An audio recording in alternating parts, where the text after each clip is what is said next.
Hello and welcome to the Introduction to PlayMaker 2. In this lesson, we're going to be going over some of the foundational concepts that you'll be using in most of your PlayMaker 2 projects. In front of me, I have a really basic scene here. I just have a cube and a little ground object underneath it. So to kick things off, what I'm going to do is I'm going to select our cube, and you can see that down here in our FSM editor, it says right-click to add FSM to game object. So I can right-click here and then hit add FSM to game object. So this cube now has an FSM. You can see that it added the component over here, the PlayMaker FSM component. I want to rename this, so I'm just going to double click right here and then say this is my first FSM test. Okay, that's just the name of this FSM now. And you can see that it's represented up here at the top of this box. This box that I'm clicking and dragging around right now is the full FSM. Everything inside of it is either going to be a state, a group, or a region. So the thing I have selected right now is the start state. Now, we'll get to the other things in just a second, but just remember that this right here is what our FSM is. FSM standing for finite state machine. I want to make it so that when we press a key, that the cube just goes up. So what we can do first is select our start state, and with it selected, you can see over here that in the state it says to add actions, you can use add action button, alt or double click here, drag from action browser, or drop objects here. So I'm going to click this add action button, and you'll see that it brings up this list here, this little search window. All of these are categories for actions. These are all the little components that you add inside of a finite state machine that make it do things. All of these actions are ways that you could talk to the systems within Unity. So for example, if I type in key down, I can see that we have some options here, and I want the one that says input get key down. So I could drag that in, and you'll see now that we have it in our state. So this input key down action has a few parameters right here, it has these three. And if you put your mouse over it, you can see the tooltip for what it's asking for. The key, which is the key to detect, right? The space bar, the control key, the W key, whatever you want, right? The send event parameter that says event to send if the button is pressed. Now we'll get to what events are in just a moment. And then the store result parameter, it says store the result in a bool variable. So that just means we could say that there is a true or false variable that is being set based off of whether or not you have the key held down. So for this action, the key that I'm going to look for is the space key. I'm going to select this, and then I'll just type in space. And then if I click the space button, you'll see that now it's listening for the space key. Next, what we could do is tell it to send an event when the key is pressed down. So right here, if I click on send, I could click this new event, and then it lets us name the event, and we'll just call this, you can call this anything, but for the sake of this example, we'll just say key down. I'll just put it in all caps, okay? I'm adding that event. And when I added it, it gave us this little warning right here. It says, this event is not used by any transition from the state. Click to add a transition to the state. So this state right here, our start state, has no transitions coming for it. And you see, even right here, it puts up the little red exclamation mark warning. But if I click this little red button here, you'll see that it added our key down transition to the start state. So now this event for key down has a corresponding transition. The event is key down and the transition key down.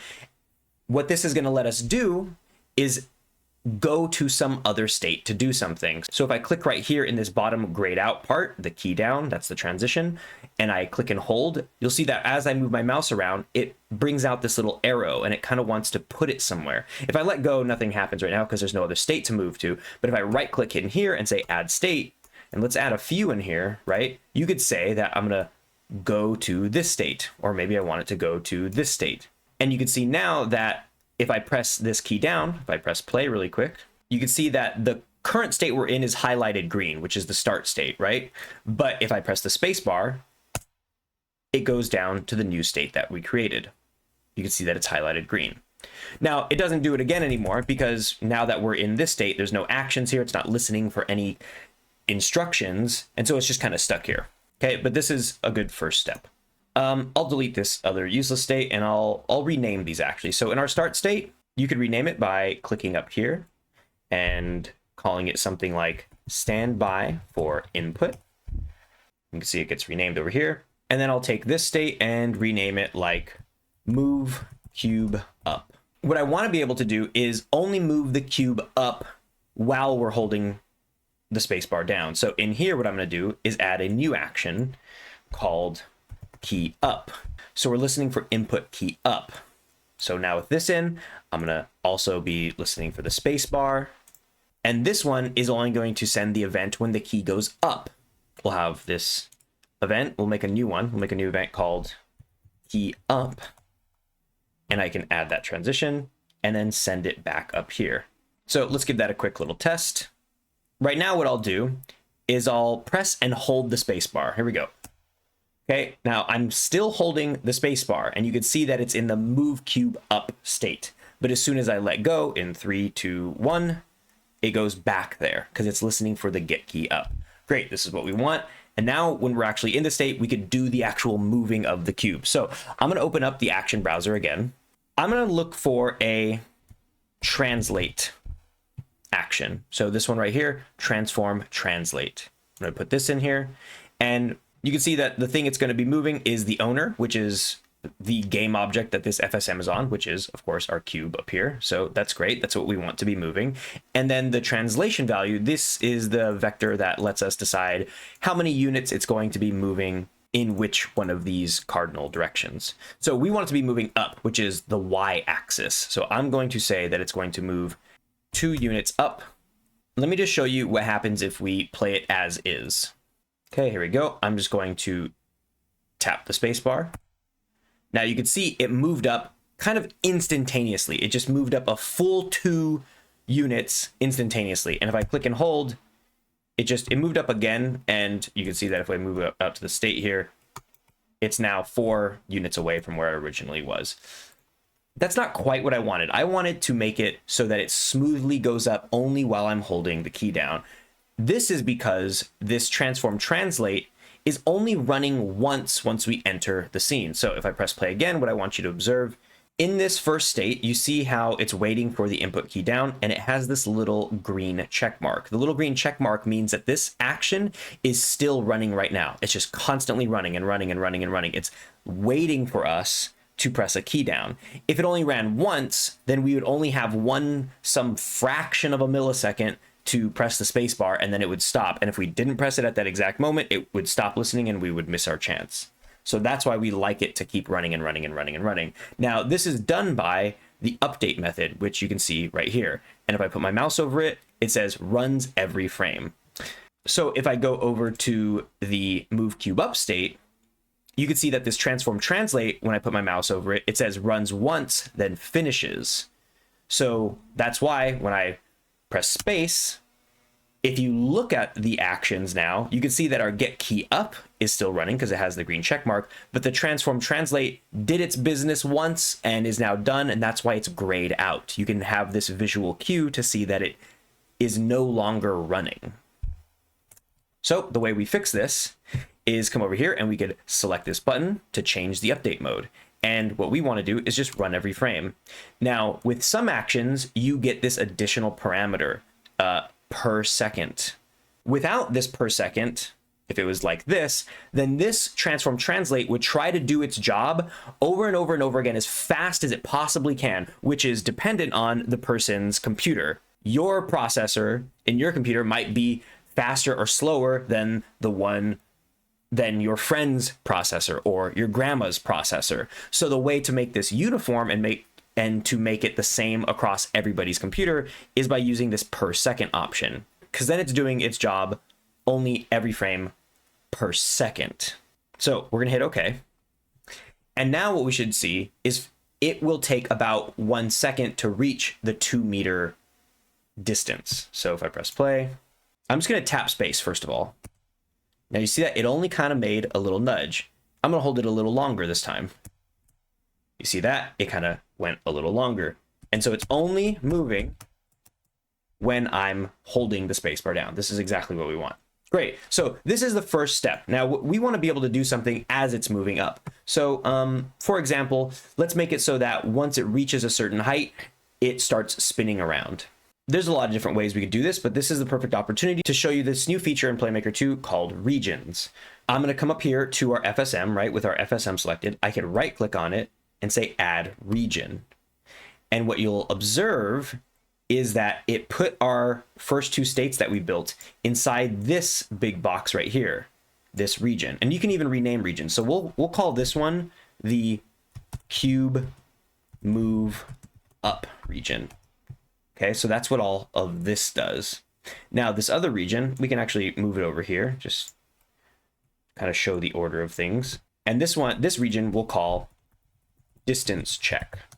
Within this FSM, these two things are going to be running in parallel. So it lets us do additional logic at the same time. So if I take this start state within distance check, we're going to throw an action in here.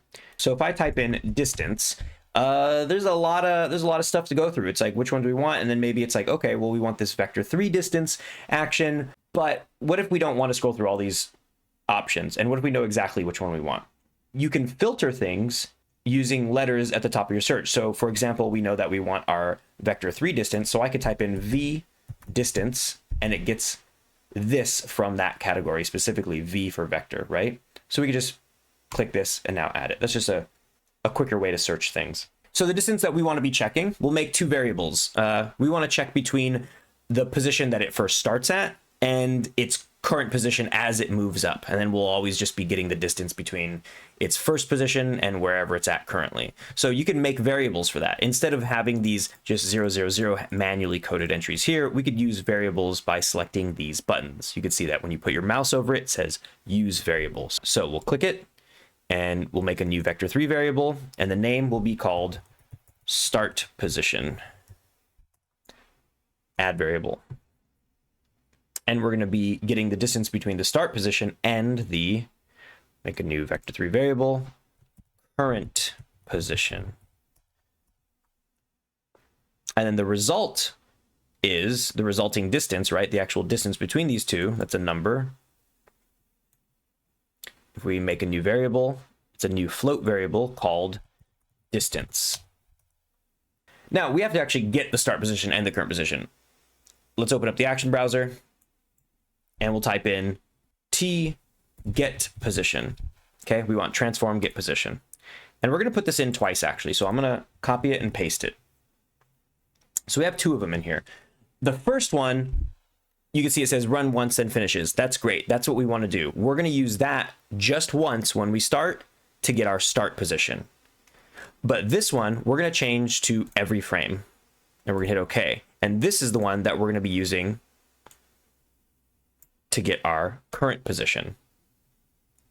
So this one keeps checking, what is our position? What is our position? What is our position? Over and over and over again. It never finishes. And that way we have the most up-to-date position of our cube. Okay, so now that we have our start position from the very beginning and the most up-to-date current position, this vector3 distance action will check the distance between those 2 points and it'll store it here out here in this float. So let's rename this state just called checking distance. We want to also make sure that this vector3 distance is also running every frame because currently you can see it says run once, then finishes. So we're just going to change that to every frame. Okay. Now when we hit play, let's just keep an eye on this distance value. You can see that both of our regions are running, right? Our cube move up section where we have our input to actually move the cube, that's running. And then our distance check region is also running, which is checking the distance between these 2 points. So sure enough, you can see that, look, our first transform get position action ran, but it's grayed out now. It only ran once. So it got its start position, which is 0.620. And that's exactly right. You can see that our cube, its position is 0.620. We haven't moved it yet. That's its start position. That's great. Its current position is also that, but we haven't moved it yet. Now watch what happens to the current position and this distance value while I hold the space bar. Holding it and letting go. And look, you can see that its current position is 1.96 now. And you can see that the distance it traveled is about 1.34 units away from its original position. So this is working great. Now that we are measuring the distance, we can actually do something with this information. We could program in some logic for something to happen at, let's say, for example, this 1.34 distance, right? So how can we do that? In this checking distance state, I'm going to add a new action called float compare. Okay, I'm going to put this here at the very bottom. And the float that we want to be looking at is our distance float. And we want to be comparing it to 1.3, right? That's about when it got up here. We could say 1.3. And we want this float compare to do something once the distance is equal or greater than this. So we have an equal event, we have a less than event, we have a greater event. We'll only use the equal and the greater one here. So if it's equal, we can make a new event, and let's just call this event do something. Okay, and then I'll add it. You can see that it got added down here. Let's go ahead and make a new state that it can go to, right? So this do something transition will now go to this new state. We'll call this new state spin. So the cube can spin once it gets there. So we want to make sure that when it's equal or greater than 1.3, it does the do something transition. So now both of these events would fire off if distance is equal or greater than. Okay, so in spin, we'll add an action called rotate. So this is the one I want right here, transform rotate. It's the owner, yeah, we're gonna be spinning around the cube.